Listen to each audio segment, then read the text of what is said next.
أعوذ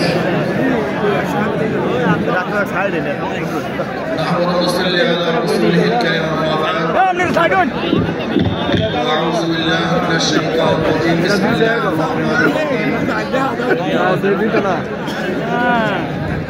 وتلك الأيام نداولها بين الناس صدق الله العظيم সবাই বলি সাল্লাল্লাহু আলাইহি ওয়াসাল্লাম।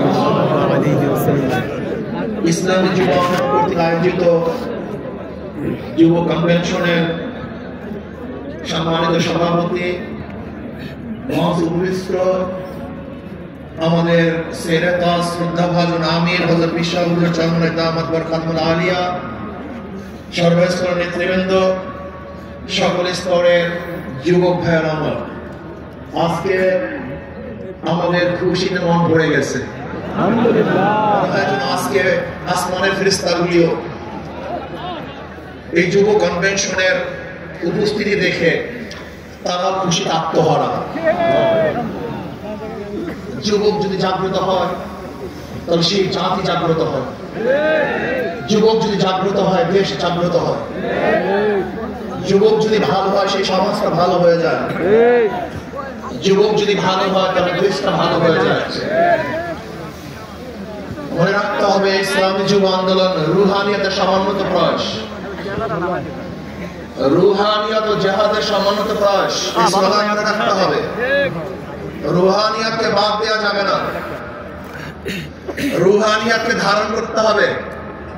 ইন্না সালাতি ওয়া নুসুকি ওয়া মাহইয়ায়া ওয়া মামাতি লিল্লাহি রাব্বিল আলামিন।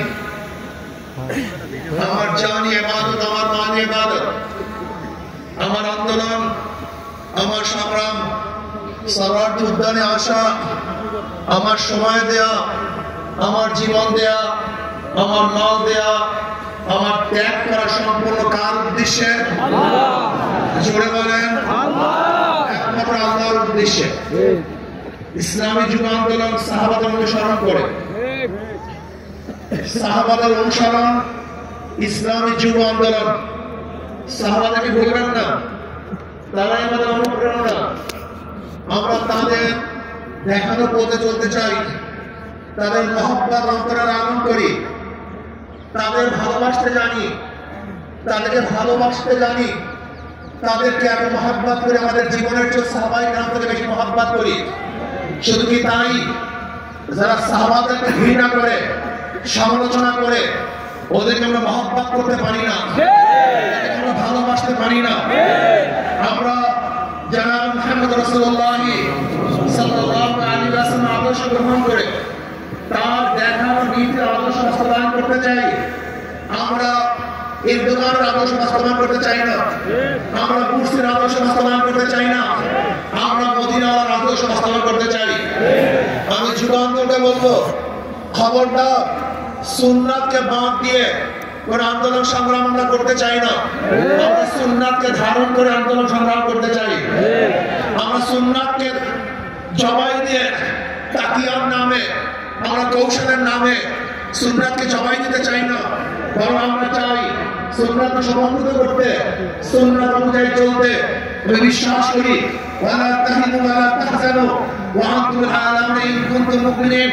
যদি আমাদের ঈমান মজবুত হয়, যদি ঈমানকে শক্তিশালী করতে পারি, তাহলে এমন আওয়াজ দেব আল্লাহু আকবারের ধ্বনিতে, যেরকম রাজা গৌরগমনের প্রাপ্ত দাউদ ধ্বংস হয়ে গেছে, আমরা যদি আল্লাহু আকবারের ধ্বনি দিতে পারি, ঈমানের সাথে আল্লাহু আকবারের ধ্বনি উচ্চারণ করতে পারি, তাহলে বর্তমান ফিশিরদের সমস্ত প্রাপ্ত দাউদ ভেঙে চুরমার হয়ে যাবে ইনশাআল্লাহ। এই যুব আন্দোলনের খবরদার জিকির ও ফিকির, জামানে জিকির থাকতে হবে, ব্রেনের মধ্যে ফিকির থাকতে হবে, কলমের মধ্যে শুকুর থাকতে হবে, অঙ্গ প্রত্যঙ্গে সবর থাকতে হবে। মনে রাখবেন রুহানিয়াত ও জিহাদের সমন্বিত প্রয়াস। রুহানিয়াতের বাদ দিয়ে কোনো জিহাদ আমরা চাই না। রুহানিয়াতের বাদ দিয়ে জিহাদ করবেন, এটা জিহাদ হবে, সন্ত্রাস হবে। কি হবে? সন্ত্রাস হবে। যে জিহাদের সাথে রুহানিয়াত নেই, ওই জিহাদ জিহাদ না, বরং সন্ত্রাসবাদ হবে। ইসলামী ছাত্র আন্দোলন, ইসলামী যুব আন্দোলন, ইসলামী আন্দোলন বাংলাদেশ, তারা কি চায়? আল্লাহর জমিনে আমরা হুকুমতের মাধ্যমে কল্যাণ রাষ্ট্র চাই। ইসলাম হুকুমত বাদ দিয়ে আমরা কল্যাণ রাষ্ট্র চাই না। আমরা ইসলাম হুকুমতের মাধ্যমে কল্যাণ রাষ্ট্র প্রতিষ্ঠা করতে চাই।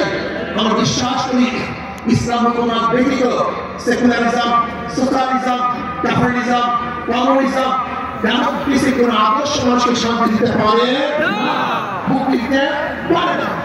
একমাত্র মানুষের মুক্তির গ্রান্ট হলো ইসলাম হুকুমত। এই ইসলাম হুকুমত কায়েম করতে হবে। আপনারা জানেন আজকে অন্তর্বর্তী সরকার কিছু সংস্কার করতেছে, তার মধ্যে রাষ্ট্র সংস্কার। অবশ্যই রাষ্ট্র সংস্কার করতে হবে। কেন? আপনারা জানেন ফ্যাসিস্ট সরকার রাষ্ট্রের এমন কোন বিভাগ নেই যে বিভাগকে ধ্বংস করে নেই, সমস্ত বিভাগকে ধ্বংস করে ফেলেছে।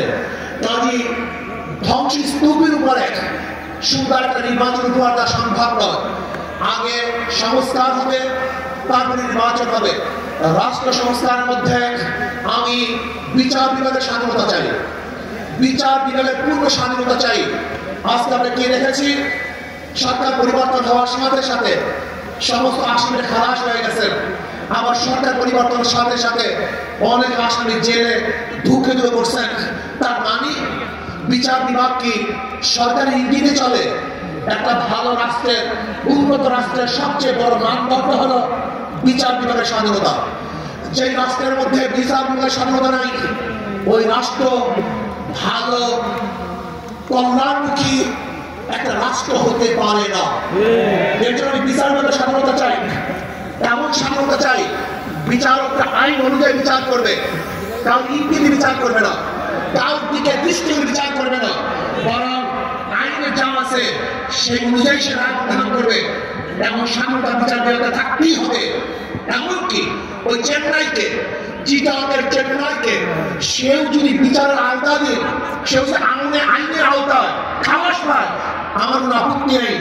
কিন্তু আমিও যদি বিচারের আইনের মাধ্যমে জেলে থাকি, তাহলে আমার আপত্তি নেই। বিচার বিভাগকে স্বাধীন দিতে হবে। কারণ ইঙ্গিতে বিচার বিভাগ চলতে পারে না। যদি বিচার বিভাগের স্বাধীনতা না থাকে, না ঘাপেরা হুপেরা, তুমি যে গর্ত খুঁজবা সেই গর্তের মধ্যে একদিন তুমিই পড়বা। বিচার বিভাগের স্বাধীনতা চাই। নাম্বার 2, সংবিধান সংস্কার। আজকে দেখেছি সেখানে প্রায় 505টা আসন রাখা হয়েছে। আসন কম হোক বেশি হোক, কিন্তু সব জায়গায় নির্বাচনের ভিত্তিতে সংসদ সদস্য হতে হবে। মহিলাদের জন্য সংরক্ষিত আসন 100, এটা আমরা মানি না। যে সংরক্ষিত আসন মহিলাদের জন্য রাখা হয়, এটা মহিলাদের সাথে বৈষম্য করা হয়, তাদেরকে দুর্বল ভাবা হয়। আমরা তো কোঠার বিরুদ্ধে আন্দোলন করেছিলাম। যদি আবার মহিলাদের জন্য কোঠা রাখা হয়, তাহলে আমরা আন্দোলন সাকসেস হই নাই। আমরা বলবো মহিলারা সরাসরি নির্বাচন করবে, নির্দিষ্ট কোনো কোঠা আমরা চাই না। কোনো মহিলাদের নির্দিষ্ট কোঠা থাকবে না, তারা নির্বাচন সরাসরি করবে। কাজী আমি অন্তর্বর্তী সরকারকে বলবো, মহিলাদের জন্য কোনো নির্দিষ্ট আসন ইসলামী আন্দোলন বাংলাদেশ এটা আমরা মানতে পারি না, এটা আমরা চাই না। আমরা চাই বিকল্প বিশিষ্ট হোক, একদম বিশিষ্ট হোক, পিয়ার সিস্টেম নির্বাচন হবে, সংখ্যানুপাতিক নির্বাচন হবে। যদি সংখ্যানুপাতিক নির্বাচন না হয়, পিয়ার সিস্টেম নির্বাচন না হয়, তাহলে আবার কালো টাকা সরাসরি হবে, দেশে শক্তি ব্যবহার করা হবে, মানুষের ভোট অধিকার প্রয়োগ করতে পারবে না, আমাদের আন্দোলন ব্যর্থ হবে। আজকে জুলাই বিপ্লবে ইসলামী আন্দোলন কি ভূমিকা ছিল আপনারা জানেন। 5ই জুলাই বৈষম্য আমরা ঘোষণা দিয়েছিলাম যে ছাত্রদের বৈষম্য বিরোধী আন্দোলনের সাথে আমরা সম্পৃক্ত। শুধু কি তাই, সেখান থেকে শুরু করে এমন কোন আন্দোলন নেই আমরা যেখানে আমরা মাঠে ছিলাম না, আমরা জীবনের মায়া ত্যাগ করে রাস্তায় ঝাঁপিয়ে পড়েছিলাম। আমি বিশ্বাস করি ইসলামী আন্দোলন বাংলাদেশ যেইভাবে দলীয় ব্যানারে বৈষম্য বিরোধী আন্দোলন অংশগ্রহণ করেছে, বাংলাদেশের অন্য কোনো সংগঠন দলীয় ব্যানারে এই আন্দোলনে সম্পৃক্ত ছিল না। শুধু তাই, ইসলামী আন্দোলন বাংলাদেশের যারা শীর্ষস্থানীয় লিডার নেতা তারাই মাঠে ছিল, কিন্তু যারা বৈষম্য বিরোধী আন্দোলনের বিরোধিতা করেছে, বলেছে যে এই সংগ্রামের সাথে আন্দোলনের সঙ্গে আমরা সম্পৃক্ত নাই, তারা যদি আজকে নতুন ভাবে ক্ষমতা নেওয়ার স্বপ্ন দেখে এই দেশের জনগণের স্বপ্ন পূরণ হতে দেবে না। সংস্কারের পরেই নির্বাচন হবে। আজকে সংস্কার করতে যারা বাধা সৃষ্টি করেছেন, আমি বলবো দীর্ঘ 16 বছর কোথায় ছিলেন? রাত রাজনীতি করবো, ঈদ আপনারা কোথায় ছিলেন? প্রথমা ঈদের কথা বলেছেন, ঈদের পরে আমরা আন্দোলন করবো, ঈদের পরে সংগ্রাম করবো, ঈদের পরে সেইটা করবো। হাজার ঈদ চলে গেছে, আমরা আন্দোলন করতে পারেননি। কিন্তু ছাত্র জনতা আজকে আন্দোলনের ভিত্তিতে যে অর্জন করেছে, সেই অর্জনকে ধ্বংসের চক্রান্ত করতেছেন। যে বৈষম্যের বিরুদ্ধে আন্দোলন করেছিলাম, চাঁদার বিরুদ্ধে আন্দোলন করেছিলাম, দুর্নীতির বিরুদ্ধে আন্দোলন করেছিলাম, ধর্ষণের বিরুদ্ধে আন্দোলন করেছিলাম, অবৈধ হত্যার বিরুদ্ধে আন্দোলন করেছিলাম, মানুষের স্বাধীনতার জন্য আন্দোলন করেছিলাম, মানুষের মুক্তির জন্য আন্দোলন করেছিলাম। কিন্তু আমরা কি দেখলাম? 5ই আগস্টের পরে আবারও চাঁদাবাজি, আবারও দখলদারি, আবারও দুর্নীতি। না, বাংলাদেশের মানুষ এই চাঁদাবাজি আর দেখতে চায় না, দুর্নীতি আর দেখতে চায় না।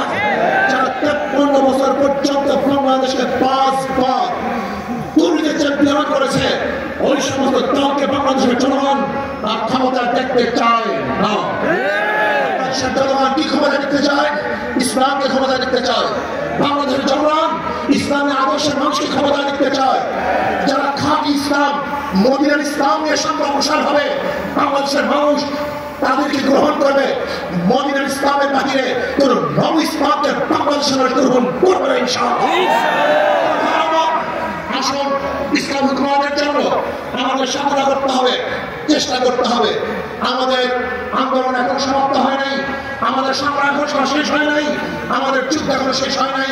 বেশিরভাগের বিরুদ্ধে আন্দোলন করছিলাম, এখন চাঁদাবাজের বিরুদ্ধে আন্দোলন করতে হবে, দখলদারের বিরুদ্ধে আন্দোলন করতে হবে, যারা দুর্নীতিবাজদের বিরুদ্ধে আন্দোলন করতে হবে, যারা টাকার বিরুদ্ধে আন্দোলন করতে হবে, যারা দেশকে ধ্বংস করার চক্রান্ত করতেছে তাদের বিরুদ্ধে আরেকবার আন্দোলন করতে হবে। আজকে ভারত আমাদের দেশকে দখল করার চক্রান্ত করতেছে। আমি ভারতকে বলবো, আপনি আমাদের দেশ দখল করার চক্রান্ত করতেছেন, আমাদের দেশে কেউ চক্ষু তুলছেন, আপনি উল্টা করছেন।